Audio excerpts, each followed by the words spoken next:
Blessings, beloveds. Welcome back. Let's talk about the new moon in Aquarius coming up in a couple of days' time. Before I go there, I just want to say, wow, what is going on? It is just absolutely phenomenal. I largely attribute it to the ongoing Saturn-Uranus square, actually, which, as I've mentioned before, it's still within range pretty much most of this year, 2022. So hence the revolutions and the continuous awakenings that are going on the entire globe. We still have, I suppose, what appears to be a division, and that's fine. It is what it is. But I'm so overwhelmed by what's going on in Canada, actually. So just want to give an incredible, heartfelt shout out to all the Canadians, actually, and just what they have initiated. And it's just trickling, all over the globe. It's taken off everywhere. Europe's joined in, Australia's joined in, and it's literally just amplifying every second. There's millions of people involved now. It's just phenomenal. I'm so overwhelmed, so emotional. I really don't know what else to say, but it's really, really touching. Yes, and again, I think it's largely attributed still to the Saturn-Uranus square. And the interesting thing is that this new moon is actually conjunct Saturn, right? And so, of course, Uranus, therefore, is there forming a square. And we have a T-square, actually, and the T-square is formed with the goddess Hygeia, which, of course, is the goddess of health, healing, hygiene, and so forth. And back when this whole thing started, Hygeia was in Gemini, right, a couple of years ago, and that's when the whole washing of the hands, the obsession around that, just an interesting side note to remember, basically because it shows us that Hygeia has a really important presence in the narrative that's playing out, both unconsciously and consciously. There's lots going on. Venus has gone direct. That's a pretty important time at the moment, particularly because the nodes have transitioned into Taurus Scorpio. So, the dispositor, the ruler to this north node in Taurus, which is our direction, is Venus, right? And so, that's promising, right? Because Venus is a benefic planet. She's the goddess of love, beauty, art, etc., sharing, giving, receiving, all of that. But Taurus is, it is an archetype that is quite complex, actually, a lot deeper than people think, and primarily because its polarized sign is Scorpio. So when you're looking at Taurus, you always need to think about what's on the other side, and what's on the other side is Scorpio. And that's always going to bring in the processes of transformation, death, regeneration, and so forth. The other thing is that transiting Ceres, who's also in Taurus at the moment, has been, hanging around the North Node in Taurus, right? Since the North Node transitioned into Taurus, they've been close enough together the last few days. So even in this new moon chart, which I'll show you in a moment, you'll see that Ceres is conjunct the North Node in Taurus. And I think that's very, very crucial with the events that are actually going on. Both at a mundane, basic, external level, and at a much, much deeper level, corresponding more to the soul of the earth, Mother Earth, actually. And I just actually would like to read just a couple of comments. So Ceres in Taurus correlates to the loss and recovery of the mother spirit's consciousness and powers that nature well-being and survival through consolidation of resources as nature's gifts that satisfy essential needs. Ceres in Taurus also correlates to natural talents or powers one's soul possesses as personal resources, not only the gifts that provide nurturance in the form of inner and outer resources for well-being and survival, they are also perpetually self-regenerative in nature. Now, regenerative because, first of all, Ceres also corresponds to regeneration, transformation, renewal. But of course, you know, when you go to the myth of Ceres, which is the myth of Ceres and Persephone, or Demeter and Persephone, Demeter is the Greek name, we have the story of, well, death, you know, and ultimately renewal, right? But in order for us to experience the renewal process, we have to be able to go inside and actually shed and let go and transform and release the things that no longer serve us, and certainly the attachments that we have to things, because Taurus is a sign of attachment. It's the sign that really corresponds to attachment in the physical world. It's the most, in terms of the elements of the signs, the earth elements, Taurus is the earthiest of them all. So the North Node in Taurus is taking us in a pretty profound direction from the point of view of transforming, and having to go back into ourselves to find what our inner resources actually are. You know, we've largely built a life sort of externally, if you like, you know, relying and depending on external resources to sustain us, to, you know, provide for us.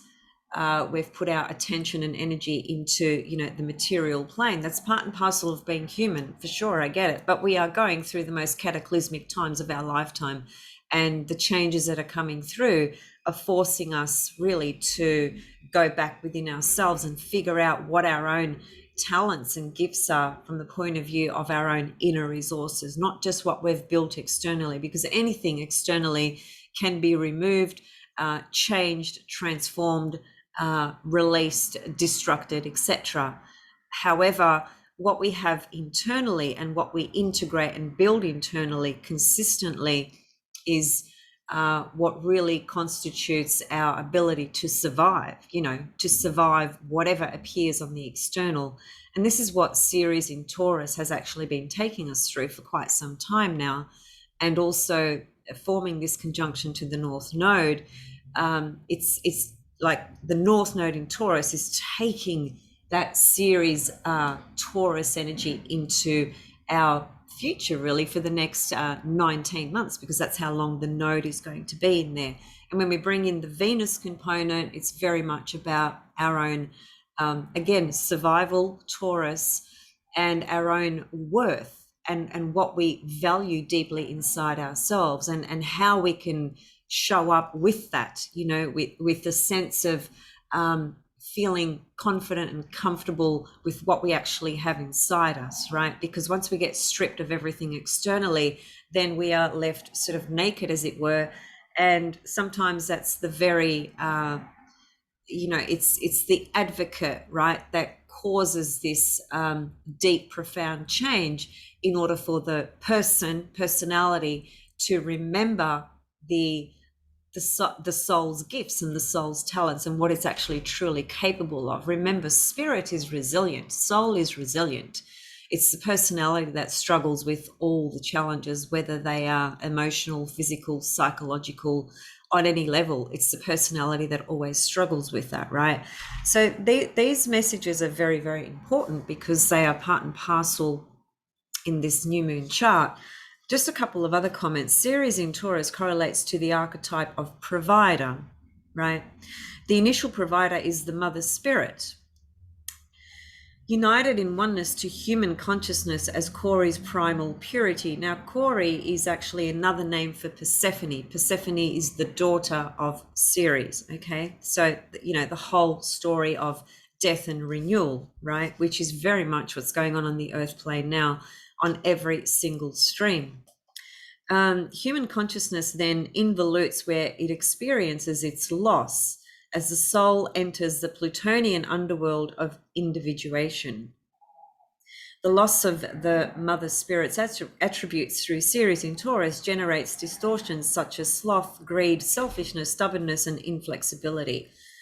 So I guess that's reminding us, you know, the over attachment we have to the physical world, to the physical realm, is where we're going to experience perhaps a greater sense of loss, or suffering or pain, because of our sheer attachment to the form and structure and whatever we've consolidated, you know, throughout our life, as it were, because we are we are forced to find new ways to evolve, right? To transform and to renew the earth herself as well. She's renewing anyway, because that's what she does.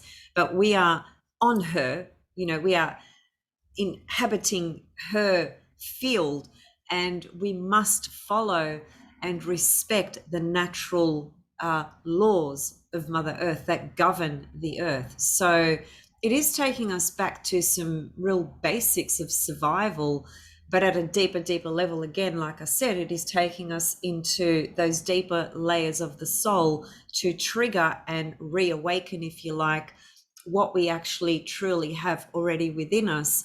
And being able to see that and identify that, recognize that, embody it, embrace it, reignite it, as it were, and bring it forth in the future moving forward, because there is a new reality that's being born, and it has been now for the last couple of years. But we still have all these hiccups to get through with the resistances of certain forces that want to maintain the old program, and the old program just cannot, it no longer serves or sustains the earth or humanity, and hence there's this incredible resistance which is coming through the Saturnian systems, and it is hanging on for dear life, hence the tyranny that we are seeing collectively, and the opportunity, the grand opportunity for the mass awakening that's going on, because it is a mass awakening, and every single second of the day there is something happening that is waking people up. And that's what Uranus does. Prometheus, Uranus, stole the fire from the gods and gave it to humanity and was punished for it. Mythology is the absolute pivotal essential component of your astrological knowledge. When you understand the mythology, you understand the symbols and what they represent and how they reflect what's taking place on the earth at any given moment. So Uranus being, in this square dance with Saturn all of 2021 and still within range all of 2022, which to me says that we are going to, for the rest of 2022, there's still going to be this enormous, push-pull resistance game going on. The game's not over. The show's not over. So we need to really dig very, very deep inside ourselves and remember what our own inner, deepest soul resources are. Taurus is about resources, and it's not just the external resources. It's not how much money you've got in your bank account. That can be wiped out tomorrow. What are you left with when that's wiped out?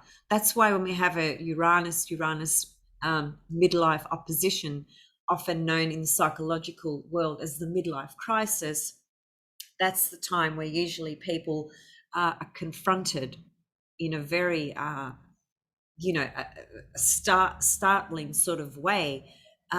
Okay, so here you are, here, you've built your personality, you've built your life, you've got, this profession, or you've got this house, or you've got, etc.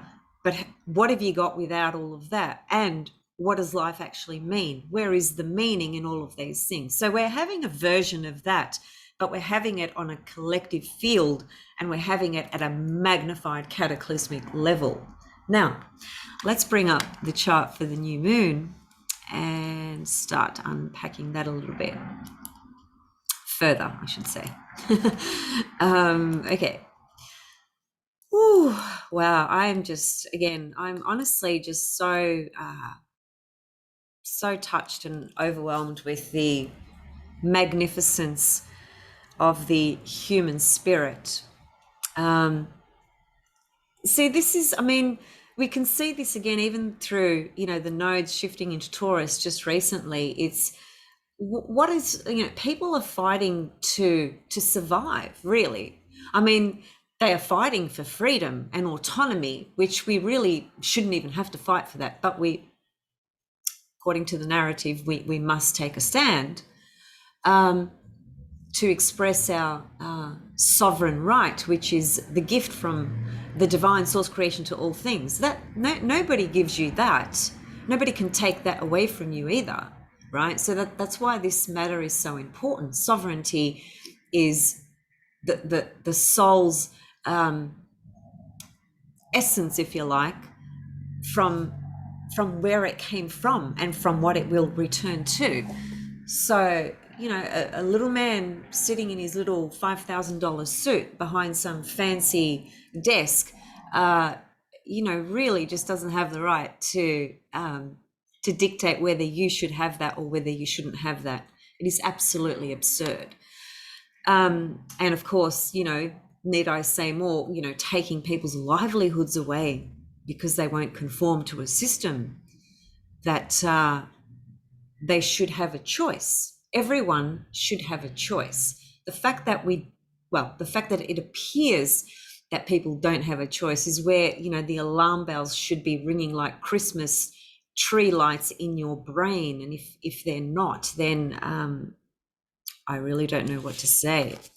So here is the new moon chart. As you can see, Saturn is right there with it, you know, extremely close. That's a pretty significant signature, clearly, because Saturn is the ruler to the new moon, right? The new moon's in Aquarius. So what rules Aquarius? It's Saturn. So again, what we're seeing here is another lunation cycle with a very strong, important message of Kronos, Saturn, which Kronos and Saturn, you know, really has to do with karma, you know, and clearing out karma as well, and restructuring, you know, destructing and also restructuring as well. You know, at the mundane level, of course, it's the systems, which I like to refer to as the old patriarchal systems that have been in play for, you know, over 10,000 years, and they've maintained the control and the authority for, you know, for that length of time, more or less. And so the scales just need to be balanced out. It just goes back to the story of Saturn and Uranus, where Saturn had this desire to control everyone. And the proof in that is, that he swallowed all his children for fear of them overtaking him.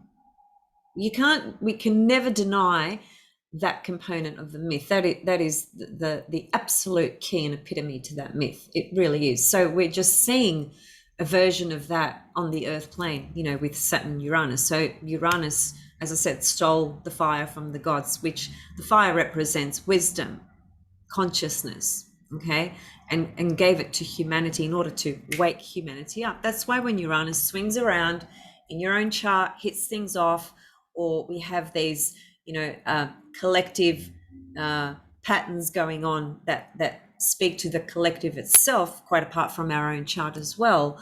There is a collective awakening that is taking place, and there's going to be enormous resistance to that. There's always resistance to the unknown, to what's uncertain, because we are living in a 3D reality, which is primarily described by Saturn, right? Which means order, structure, security, as it appears. And so anything that threatens that sense of security, we have this innate sort of response which resists whatever we have built or created or thought we had.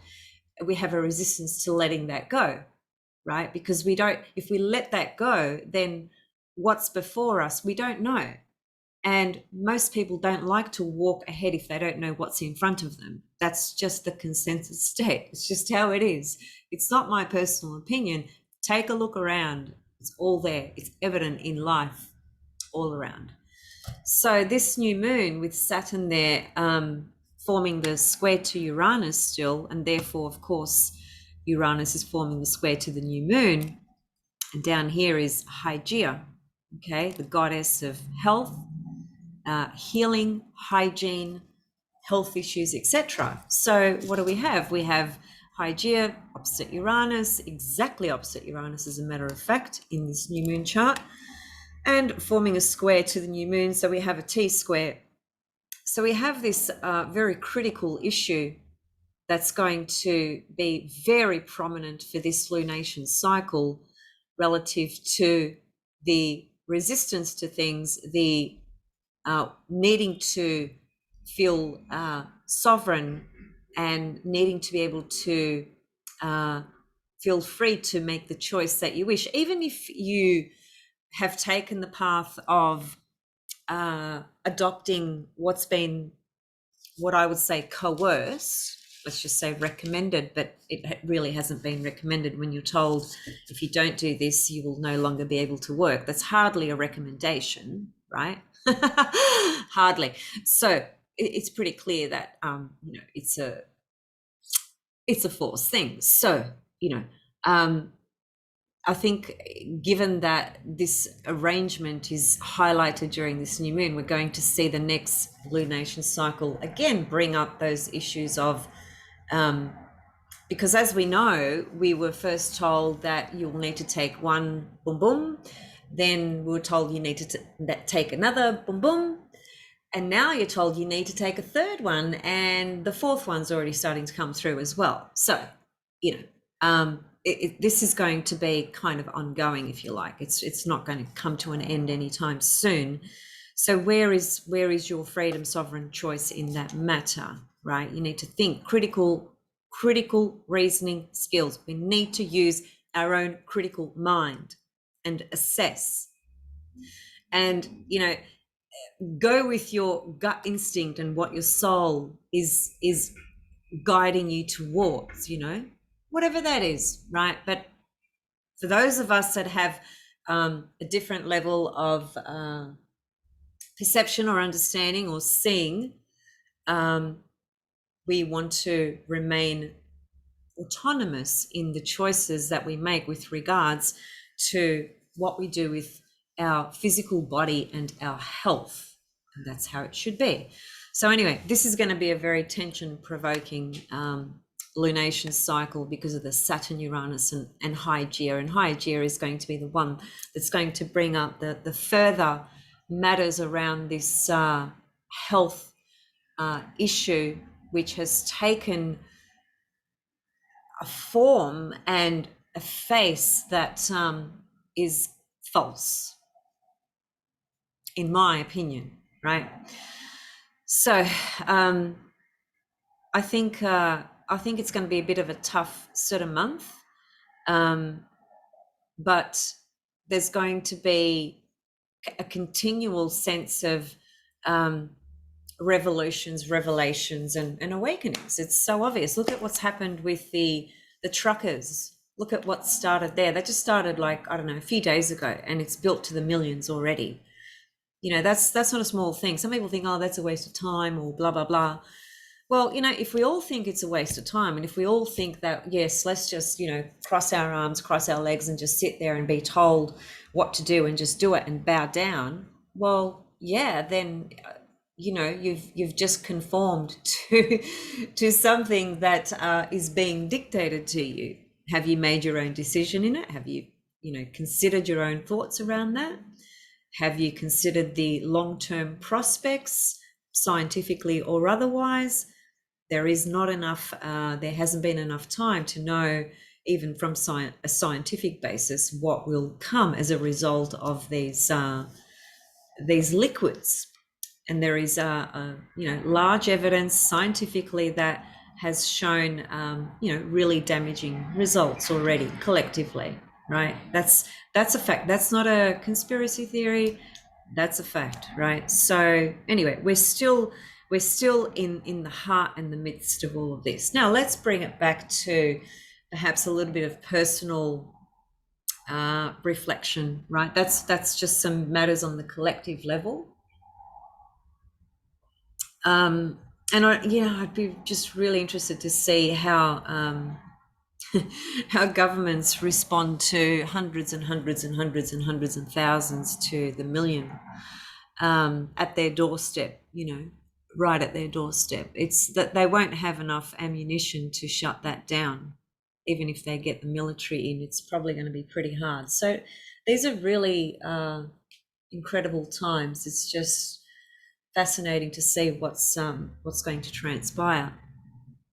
All right, as I said, Venus is now direct. So I spoke about Venus moving direct in a separate video. I think it was my last video actually, or second last video. So, just watch that if you want to hear all about Venus and Venus's movement direct and, forming the conjunction to Mars and then catching up to Pluto, which is her third and final pass over Pluto. So I won't really unpack that. The only thing that I want to remind us is that through this new moon, Venus is direct.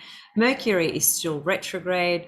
It actually goes direct just a couple of days after the new moon. So it is interesting though that Mercury is retrograde when this new moon cycle kicks off. So given that it's going to go back over Pluto, I think what's going to happen is we're going to have more, just more exposure, right, of what Capricorn thinks. Capricorn thinks from that mundane personality level, pertaining more to the Saturn level, pertaining more to the level of control, tyranny, and desperately holding on to control, right? And I think that Mercury is information, isn't it? It's knowledge, it's information, it's data, it's ideas. So it's going to come back over Pluto when it goes direct, and therefore it's going to reveal to us further insights. So let's just see when it goes back over Pluto. I know it goes direct on the 3rd of February, 3rd or 4th. Just forgotten when it catches up. So let's just have a look at that. So there it is there. By the 11th of February, Mercury has gotten back to Pluto, right? So just expect this lunation cycle to reveal more, but believe it or not, to actually reveal more. I know we are just completely bombarded and inundated with an overload of information, and we have been for the last 2 years because of the nodes, particularly having been in Gemini Sag throughout, this last 2-year period. So, but there's more to come. There's more to come. There's more to be revealed with the Mercury-Pluto conjunction, just after this new moon. And so the other thing we also need to consider is, let me just take it back to position of the new moon. So obviously always look at where the new moon lands in your chart, because that's going to speak to the personal lunation cycle for you over the next 4 weeks. So I haven't got it back there, wrong chart. This is the chart we want. So the 12 degrees of Aquarius is going to be somewhere in your chart, isn't it? And so therefore that's the new seed that's being planted, right, for the lunation cycle at least. Now the lunation cycle, as we know, new moons are always a really powerful time to plant new seeds, right, with new ideas, new things you want to create and so forth. It doesn't necessarily mean though that you will create what you're trying to create just through the new moon. It'll typically, the way it usually happens is that there are other things going on relative to your birth chart, other transits, progressions, primary directions, whatever it may be, that are actually hitting something off in your chart. And the new moon cycle and then the full moon, which comes about in 2 weeks' time, is just a timer, right? It's like the moon is like a timer. It activates what's going on at a more at a deeper level, and at a level that is usually much longer than just 1 month, right? So in 2 weeks' time, we're going to have a full moon in Leo, in other words, right? And so that full moon is going to be important for you relative to where it lands in the Leo part of your chart, because that's where you're going to get a glimpse, an insight, some kind of awareness of what this new moon cycle has manifested, if you like, or has helped you integrate, or has helped you understand more, or has helped you come up with a new plan or a new idea. Now, we do have also the archetype of Aquarius, which obviously corresponds to humanity, right? So this is a really important cycle for the It is important for us individually because, you know, if you have personal planets in Aquarius and they are close to the 12th degree, then this new moon is right on your personal planet. So you might have Moon in Aquarius, you might have Sun in Aquarius, you might have Venus or Mars or Mercury. They're the personal planets. When you have a new moon hitting off one of your personal planets, that can be quite important for the duration of this 4-week period for this lunation cycle. And so wherever that is, then 2 weeks later, when we have the full moon in Leo, that's where you should get some, as I said, insight or awareness of what's sort of been germinating and what's developed, right? And what's showing up for you. Leo, your Leo house, right? Which is your heart, right? So the Aquarian archetype gives us that ability to step into a more objective and detached understanding or perspective, right? And also having an interest and a concern for humanity overall. You know, it's the sign that rules humanity. It's a humanitarian sign. So there's something about this cycle that's speaking, you know, very, very strongly to the world at the moment, right? And everything that's sort of accumulated and unfolded, you know, really over the last couple of years. And something really profound is starting because we're still very early in the beginning of 2022, right? So we've got, let me just see something. Okay, so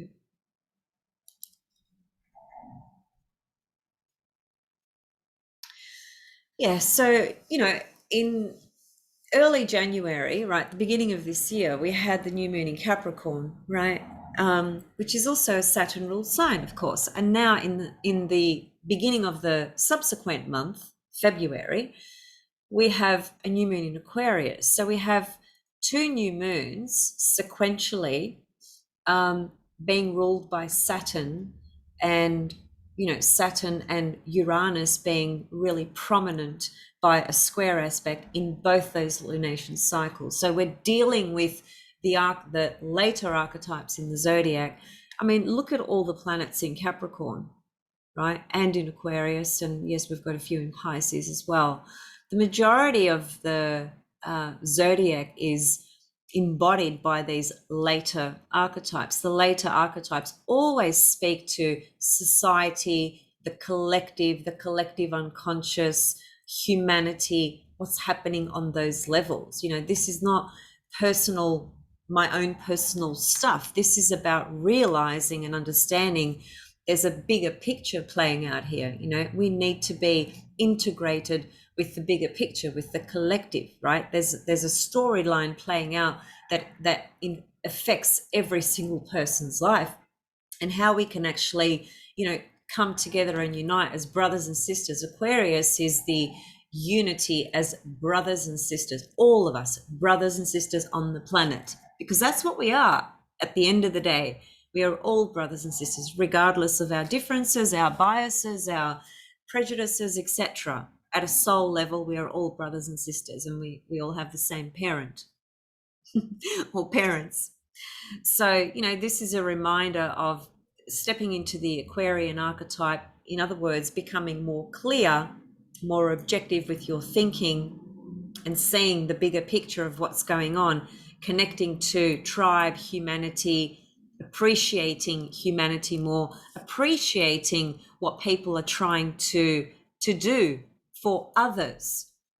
You know, these people that are fighting for freedom and autonomy, they're not just fighting for themselves, they're fighting for the entire globe, for the entire human race. A lot of people don't stop to think about that, but it is important to think about. You know, there people here in Australia, I know many people who have been fighting non-stop for 2 years. I mean, every single day they are doing something towards the movement of helping people wake up and helping people, you know, be in touch with their own sovereignty. You do know how exhausting it's been? I mean, I've been partially involved in contributing in the ways that I can through going to protests, and I'm continuously posting things and so forth. And that's nothing compared to what other people have done who are there, at the front line, filming all the time, just there's so much going on. And that's an Aquarius thing, right? That's caring about humanity. That's caring about our children, about our children's children, about the future. Aquarius is a sign that corresponds to the future. So, if you're sort of thinking, well, who gives a shit what happens? I don't have that much time left on the earth plane, so who cares? Well, that's a pretty selfish kind of perspective. But, some people would have that perspective, and each to their own. But being a double Aquarius myself, and being a soul ray number 2 in esoteric astrology, which is ruled by Jupiter and the Sun, my natural disposition, my innate natural response to what's happening to the earth and to humanity deeply disturbs me. I deeply care for what happens to the earth, the future, the life of children. I don't have any children personally, and I'm not going to be having children. I'm pretty sure of that. Well, then again, you never know. Never say never, right? But thus far, I haven't had children. And I could turn around and say, well, who cares? I don't have children. Well, I do care. I care about every child that I see on the street. I had the most remarkable experience this morning. I went to get some coffee with my brother, and we sat down on this table, and right next to me was this mother with 2 young children. And her daughter was probably about 2 years old. And she was standing on the table that we were sitting on. And I looked at her, and I had this amazing flash, right? And the flash was this. First of all, I had a dream of her 2 hours before that. I literally had a dream of this small child. And in my dream, I was holding this child, and I was protecting it. It was a very Ceres conjunct North Node in Taurus type of dream. I was protecting this child. And then in my waking state of consciousness, in the bright light of day, I have this little girl show up in front of me. It was the exact same child, the one that I saw in my dream. Now, I'm not that surprised, because I've had many prophetic dreams in my life, and that was just one of them. But it was trippy. And I literally said to the mother, I said, because what happened was this child, she stood on the table and she's just staring at me.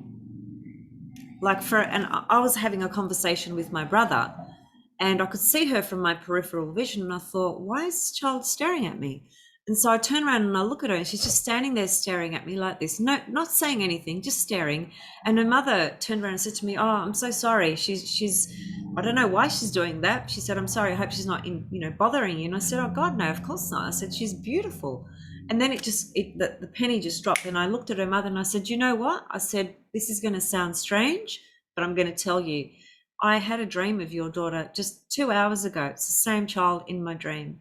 And her mother she just took a back seat, and she said, oh my God, she said, I believe you, because I have a real thing about dreams. So anyway, it was just a really interesting, beautiful kind of moment. And for me, it was very meaningful, I suppose, from the point of view of how much I do care about humanity and care about what's happening to children and children's rights as well. So the Aquarian energy, and this Aquarian new moon is exactly right on my moon, right? So I've got a moon in Aquarius, okay? So perhaps I'm already, tuning into this energy, let's say.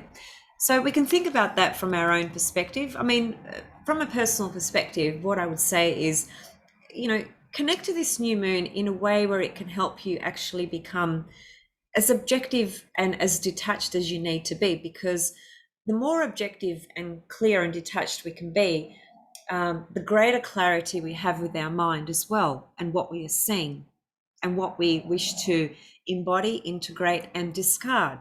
Because there are many things to discard, many, many things, especially things that are false and that are, deliberately fabricated in order to create a particular perspective or narrative or fear. And there's so much of that going on. We all know that. So, this is, I see it as a an opportunity to get some real perspective on the bigger picture, right?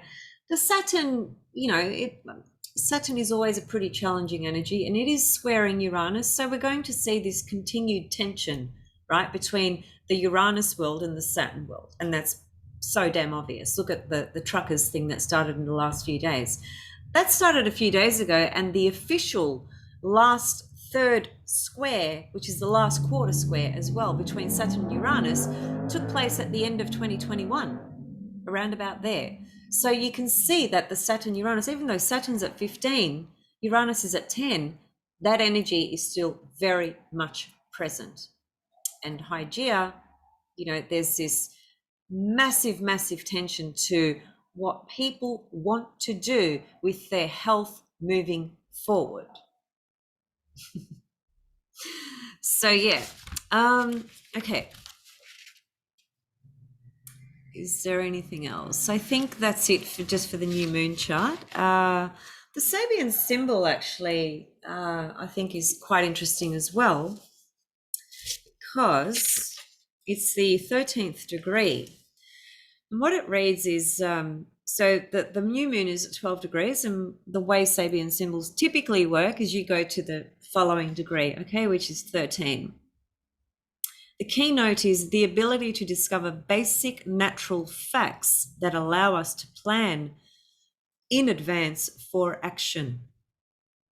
That's a pretty interesting keynote to me when you think about the Saturn-Uranus square with Hygeia there, Mercury on Pluto, still retrograde, meaning Mercury is still digging some things up. He's digging and digging and digging and digging really deep, and he's going to bring up some shit and actually expose it when he gets to Pluto, which is around, we said, the 11th of February, right? So just remember that. And just from a personal perspective, it's also about your own inner transformations with your own conditioned Capricorn thinking.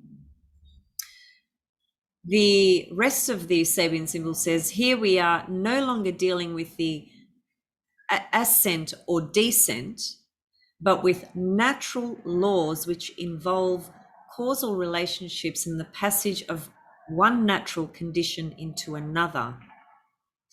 That can be interpreted in a number of different ways. It depends on the individual reading it and, the individual's perspective. The sense that I get about, though, is it's really highlighting just the nature of the cataclysmic earthly events and the need to discover basic natural facts. The key words are in natural. It gives it away just with that word. In other words, talking about natural order, natural law, which is what? It's Mother Earth. It's not something that was invented in a lab or wherever. It's based on Mother Earth's natural law.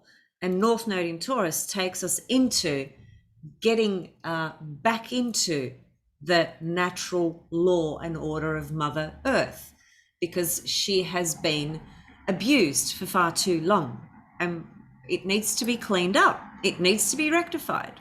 That's what's going on. Serbian symbol points us to that, and it's telling us that the natural facts that allow us to plan in advance for action. It's pretty telling, really, because Mars is in Capricorn. What's Mars? Mars is the action you take on things. What sign is it in? Capricorn. What's that take us to? To the reality. What sort of action are we going to inject into the reality moving forward? Venus in Capricorn. Talked loads about Venus in Capricorn anyway, because she was the Venus morning star on the 8th of January, right? But these earth signs, we've got a strong earth and air presence. Now, earth is about stability, security, structure, always. Those fundamental key words belong to the earth element. And the Aquarius, which is air, is saying to us that we have to use our intellect. We have to use our wisdom, our intuition, and we have to get clear with our thinking and use critical reasoning skills and detach as well. So interesting energies leading us into, you know, the rest of the new month, February. And I will come back to talk further about Mars in Capricorn, I think, and most certainly I want to address the North Node and South Node in Taurus, Scorpio, because I think have quite a bit to say about that. And yeah, it's just important to share, right? What I feel, understand, perceive, etc. Because I know many of you will appreciate it. So I'll leave it here for now. And thanks for tuning in, and thanks for listening, and thanks for all your lovely emails, support, comments, you know, love, sharing, everything. You know, I love you all very much, and I thank you always from the bottom of my heart. Okay, so I think that's it.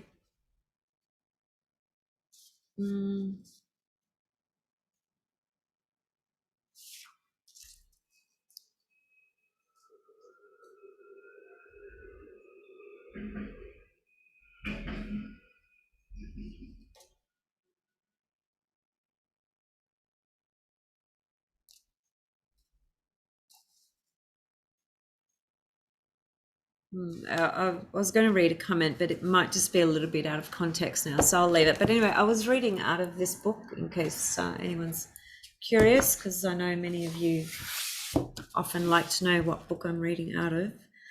I just want to also just mention what Demetra George says about Ceres in Taurus. We're really sort of at the end of Ceres in Taurus, but it's just worth revisiting these messages because of the conjunction she's making to the North Node in Taurus, and the North Node in Taurus is a recent thing. It's just a recent transition, and that's giving us a clue that that Ceres energy is feeding right into that North Node in Taurus, right? Individuals receive nurturance through physical substance, a sense of stability, and being touched and held. In turn, they can nurture others by fostering their physical security and providing for them in tangible ways. Feelings of self-worth and acceptance derived from learning how to provide materially for themselves. Imbalances result when the individual over-identifies with substance, and feelings of material lack promote excessive hoarding of possessions. And I guess that's a pretty important point, because a new paradigm is being created. There's been a lot of loss on a lot of different levels, so we have to recreate. The fear of losing things sort of unconsciously creates this response to hanging on really tightly to things, you know, being even more sort of attached to things. And you know, she mentioned things like hoarding and things like that. That's the over attachment to the things that we just really have no control over, right? And the greatest service or dharma that we can, I suppose, remind ourselves of, regardless of who we are, regardless of what we're doing, is that nothing is permanent. Our service is about love and giving, and appreciating what comes and what goes, and not trying to possess it and hang on to it, because everything has an expiry date. Okay, much love, and see you all soon. Thanks for watching. Bye for now.